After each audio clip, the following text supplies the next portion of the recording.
Bueno, ¿cómo están todos? Bienvenidos a este nuevo video en Panamá del día de hoy.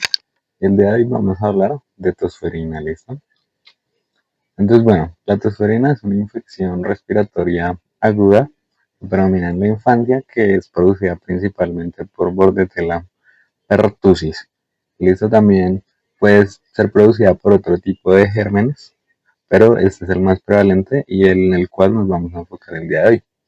Esta se caracteriza por una tos paroxística que termina con una inspiración ruidosa y en pacientes no vacunados puede ser altamente letal. ¿Listo? Entonces, la epidemiología de esta enfermedad la vamos a dividir dentro de la era prevacunal y la era postvacunal.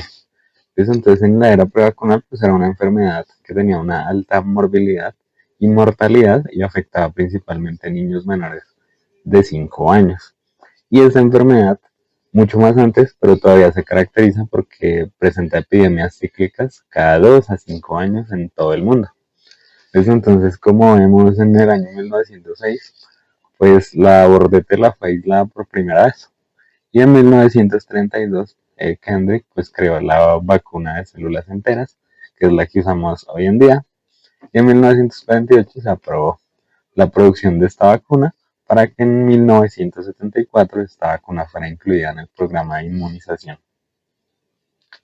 Luego, en la era postvacunal, vemos aquí en esta tabla que en 1940 se introdujo pues la vacuna de células enteras junto con el toxoide tetánico y el toxoide diftérico, y esto disminuyó los casos de una manera significativa. Y esto ya en 1980, la vacuna que se introdujo fue la acelular, que esto pues permitió que los casos siguieran disminuyendo. Sin embargo, en esta misma época, pues hubo un resurgimiento global a pesar de la alta cobertura vacunal, incluso en países desarrollados. Y en el año 2024 comenzaron a aumentar los casos, sobre todo en Latinoamérica y en Colombia. Y en 2025 pues se muestra una tendencia más baja en comparación en 2024, pero en el mundo, ¿listo? Ya vamos a ver que en Colombia ha presentado un comportamiento muy distinto. Bueno, entonces como vemos en esta imagen del boletín epidemiológico, pues vemos que en el año 2025 hemos tenido 403 casos por cada 100.000 habitantes, con un aumento bastante significativo en relación con lo que teníamos en los años previos. Digamos que nuestra última epidemia fue entre los años 2017, 2018, 2019. Se había mantenido una tendencia a la baja, pero en el 2025 pues hubo una epidemia muy marcada, ¿listo? Esta es un agente pues, que se transmite principalmente por gotículas al toser o estornudar. Tiene una incubación de 7 a 10 días y pues la fuente común son las personas no vacunadas, principalmente adultos y adolescentes. Bien, ahora vamos a hablar un poco de las características microbiológicas de la Bordetella pertussis. Entonces la Bordetella pertussis es un Coccobacillus gram negativo, aerobio obligado, el cual requiere medios especiales para su crecimiento en el cultivo. Estos medios son el Border Geno y el Regan Lowy. Este crecimiento se puede demorar de 5 a 7 días, incluso llegando hasta 14 días en algunos casos. Y el tropismo pues, de este agente etiológico pues, es el epitelio cilíndrico respiratorio. Y ya vamos a ver cómo actúa a nivel de la fisiología pulmonar. Entonces, la bordetela pertussis es el principal microorganismo involucrado que produce la tosferina. Es el más severo, el clásico, el más común, pero también hay otros agentes como la bordetella parapertussis que presenta un cuadro pero mucho más leve, la bordetella holmesi, que sobre todo se da en pacientes inmunosuprimidos, y la bordetella bronquioséptica, que también se da en pacientes inmunosuprimidos principalmente y en animales. Pero en la que nos vamos a enfocar y la que es la más importante, la que debemos conocer, es la bordetella pertussis. Entonces, a nivel de sus factores de virulencia, la bordetella tiene estos factores, ¿listo? Entonces, lo primero es la toxina dependiente de adenilatociclasa y la toxina pertussis. Estas dos Digamos que son las principales factores de virulencia los que generan más daño a nivel epitelial, porque eso es lo que generan es una evasión del sistema inmune, una evasión específicamente de la fagocitosis, y asimismo aumentan la respuesta inflamatoria. Asimismo, los lipooligosacáridos, también conocidos como exotoxinas, que son un factor de virulencia de las bacterias gram negativas, comienzan a aumentar esta respuesta inmune, esta respuesta inflamatoria. Entonces se complementan la una con la otra. Por otra parte, otras como la pertactina, las fímiras y la hemaglutinina filamentosa, su principal función es la adhesión a las células epiteliales. Es decir, para redondear con estas, la ordetela se adhiere, con estas aumenta la respuesta inflamatoria y evade el sistema inmune, y con esta aumenta mucho más la respuesta inflamatoria a nivel pues, de los cilios pulmonares principalmente. ¿Listo? Entonces, como les decía, fisiopatológicamente comienza a haber una colonización del epitelio respiratorio, y cuando ya coloniza la bordetela del epitelio respiratorio, genera una ciliostasis, es decir, como que se paralizan los cilios y comienza a producir toxinas, las toxinas que yo les mencionaba antes, y lo más importante es que estas toxinas le permiten evadir el sistema inmune. ¿Listo? Y pues a la larga, pues esto genera una alteración de la función respiratoria que se va a ver reflejado en que se comienzan a acumular las secreciones, y este acúmulo de secreciones se traduce en la sintomatología característica de la bordetela pertussis. ¿Listo? Listo. Entonces, los factores de riesgo. El primero es ser lactante menor de 6 meses. ¿Listo? Los lactantes menores de 6 meses son nuestra población con mayor riesgo. Incluso se podría decir que los lactantes menores a 2 meses son los que tienen aún más riesgo, porque la primera vacuna se pone a los 2 meses. Y ya vamos a hablar de las estrategias para evitar que estos usen los lactantes de 2 meses. Listo, como les decía, los adultos sin refuerzo vacunal. O sea, los adultos también tienen que estar vacunados porque son los principales portadores de esta enfermedad y son los que hacen que se enfermen los niños. So, la vacunación incompleta o nula, la disminución de la inmunidad, que hayan variantes patológicas de la bordetela diferentes a las que ya mencionamos previamente, pacientes inmunosuprimidos y ambientes cerrados, principalmente asociado al hacinamiento. Entonces, clínicamente, la tosferina se va a dividir en 3 etapas: la fase catarral, la fase paroxística y la fase de convalescencia. Entonces, la fase catarral, que dura de 5 a 10 días, es una fase en la que nosotros vamos a pensar que el niño tiene una fiebre, es un influenza-like síndrome. Es un síndrome de influenza-like. Entonces vamos a ver rinorrea acuosa, estornudos, tos seca, fiebre, malestar general. Aquí va a ser muy difícil diagnosticarlo, pero en la fase paroxística vamos a presentar su tos característica, que es una tos cianosante, tos, bueno, es una tos quintosa, cianosante, emetizante y con un estridor final a la inspiración. Entonces la tos quintosa quiere decir que el paciente tose 5 veces, es decir, ajá, ajá, ajá, ajá, ajá, y ahí es donde hace el estridor respiratorio, en el que el paciente hace y se queda pues sin aire, se suele poner morado, es decir, cianótico, y pues asociado a eso también puede haber epistaxis, hemorragias subconjuntivales, entre otras. Pero lo más importante es que ustedes entiendan que hay una tos quintosa, y al final de esta quinta tos pues hay un estridor respiratorio, y esta puede ser cianosante o emetizante. ¿Listo?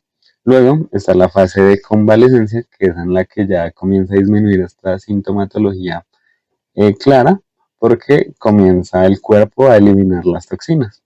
Pero ven que esta fase dura de 2 a 3 meses. Es decir, que los pacientes que son tratados con tosferina o que adquieren tosferina pueden tener una tos residual hasta durante 12 semanas. Eso es algo muy importante que nosotros le tenemos que mencionar a los papás, ¿listo? Bueno, en los grupos de edad, en los niños vacunados suele ser más leve, en los niños no vacunados suele ser mucho más grave y fatal, y pues en los adolescentes y adultos se va a presentar como un paciente sintomático respiratorio. Por eso es importante que la gente en serio también tenga en cuenta eso, porque obviamente en un país como Colombia, si tenemos un paciente con tos productiva durante más de 15 días, pues en lo que primero vamos a pensar es en tuberculosis. Sin embargo, como vemos, pues la tosferina también es un agente que puede generar un cuadro muy similar. Importante. Listo.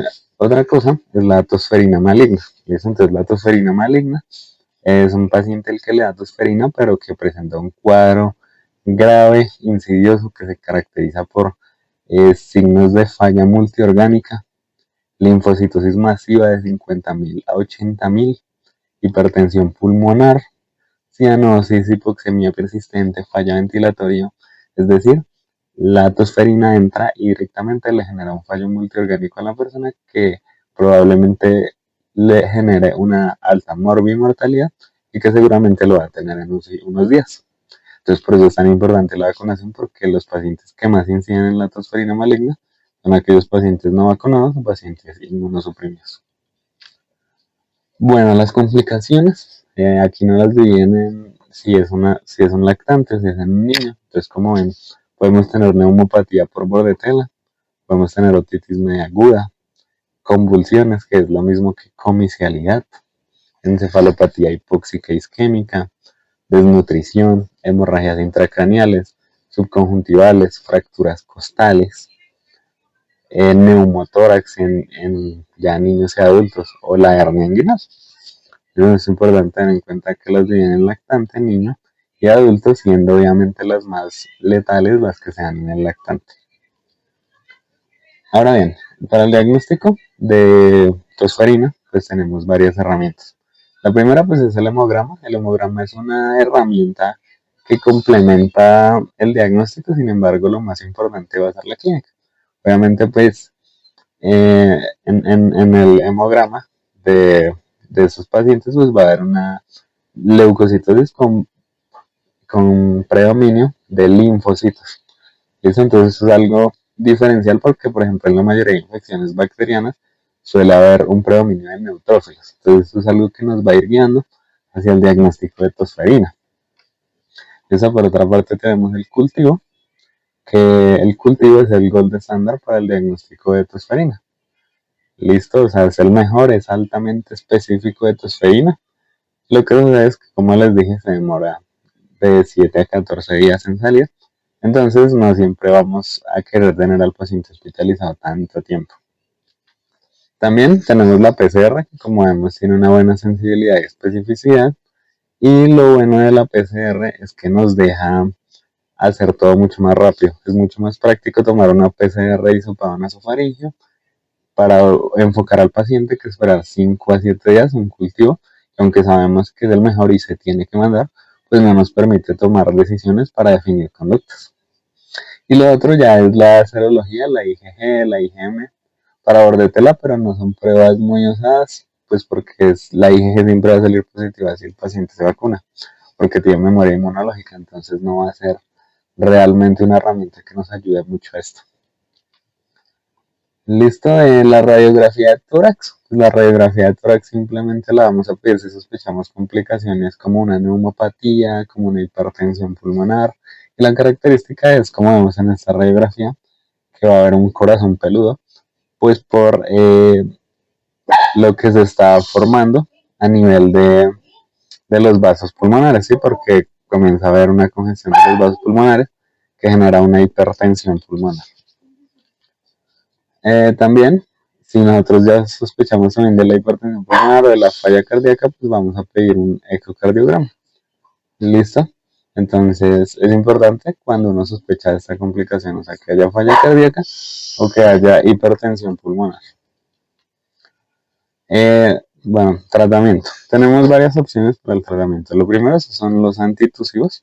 O sea, los antitusivos, la realidad es que no se deben usar en bordetela pertussis porque la realidad es que no van a tratar la causa. O sea, la causa es que tenemos unas toxinas que están generando daño en el epitelio, pero recuerden que la tos también es un mecanismo de defensa. Entonces, al ponerle un antitusivo simplemente le estamos quitando este mecanismo de defensa que tan importante es para el paciente. ¿Listo? Y la parte más importante, el pilar más importante del tratamiento es la antibiótico terapia. ¿Listo? Entonces los medicamentos de elección son los macrólidos. ¿Listo? Entonces ya vamos a ver qué opciones tenemos. Entonces el primero que tenemos es la citromicina, que la dosis es 10 miligramos kilo cada día por 5 días. Lo chévere de la citromicina es que es mucho más práctica. Y aquí vemos la suspensión que es de 200 miligramos en 5 mililitros. Entonces es chévere porque es muy práctica, porque solo se tiene que dar 5 días, entonces los pacientes son mucho más adherentes. También tenemos la claritromicina, que la dosis es 15 miligramos kilo día cada 12 horas por 7 días. Esta viene de suspensión de 250 miligramos en 5 mililitros y lo único es que no está recomendado en pacientes menores a un mes, pero también es una buena opción. Y otra que es la eritromicina, que la realidad es que no es la mejor opción porque como vemos el tratamiento de esto es por 14 días y estos son 40 a 50 miligramos kilo día cada 6 horas por 14 días, entonces no es lo más adecuado. En el caso de que el paciente tenga, por ejemplo, alergia a los macrólidos o no haya macrólidos disponibles en el lugar donde nos encontremos, pues nuestra otra opción es el trimethoprim sulfa a una dosis de 8 miligramos kilogramo a día cada 12 horas. Esto a una dosis de 8 para esta patología y vemos que aquí esta es una de sus suspensiones que viene de 40 en 200 en 5 mililitros. Y esto se debe calcular con base en el trimethoprim. Entonces, listo, tenemos esos agentes para tratar la enfermedad. También, pues tenemos que hacer una profilaxis post-exposición, una profilaxis pues con estos mismos macrólidos a estos pacientes, a todos los contactos domiciliarios cercanos, los lactantes menor a un año, a gestantes en el tercer trimestre, personal de salud, es decir, para resumir, a cualquier persona que esté en riesgo de complicaciones y a toda persona que haya estado en contacto con una persona que tuvo bordetela, hay que hacerle profilaxis antibiótica. No hay ninguna otra opción. En la vacunación, como les decía, tenemos dos tipos de vacunas, la vacuna de células enteras y la vacuna de PT acelular. Entonces, lo que sucede con la vacuna de células enteras es que el componente pertusis la asocia a efectos adversos como hipertonicidad, convulsiones febriles, encefalopatía, síndrome de Guillain-Barré. Entonces, hay ciertos pacientes y ciertas indicaciones que nos llevan a que se indique que el paciente se le dé una DPT acelular, ¿listo? Pero es cuando hay complicaciones muy graves. Esto cuando hay un riesgo alto, como por ejemplo en pacientes inmunosuprimidos, que estén bajo terapias inmunosupresoras, entre otras cosas. Entonces el esquema de vacunación pues, que tenemos en Colombia, la vacuna de DPT de células enteras se da dentro de la vacuna pentavalente, que esta se da de los 2, 4, 6 y 18 meses, y se hace todo refuerzo solo de DPT a los 5 años, ¿listo? A las mujeres, después de la semana 26, también se les tiene que dar un refuerzo de DPT, y a todas las personas que van a estar en contacto con el recién nacido, también se tienen que vacunar, ¿listo? Ahora bien, como yo les decía, esos pacientes que no han sido vacunados son los que tienen mayor riesgo de tener tosferina. Entonces hay una estrategia que es la estrategia capullo, la cual es vacunar a todos los contactos cercanos al recién nacido, es decir, a los padres, a los hermanos, a los cuidadores, todos los que van a estar en contacto durante esos primeros días, tienen que ser vacunados sí o sí. ¿Listo? Y nunca olviden, no olviden pues que esta es una enfermedad importante en la salud pública, entonces debe ser notificada. Aquí tenemos la ficha 800, uno busca en Google y eso se llena sin ningún problema. Entonces, pues muchas gracias, nos vemos en una próxima.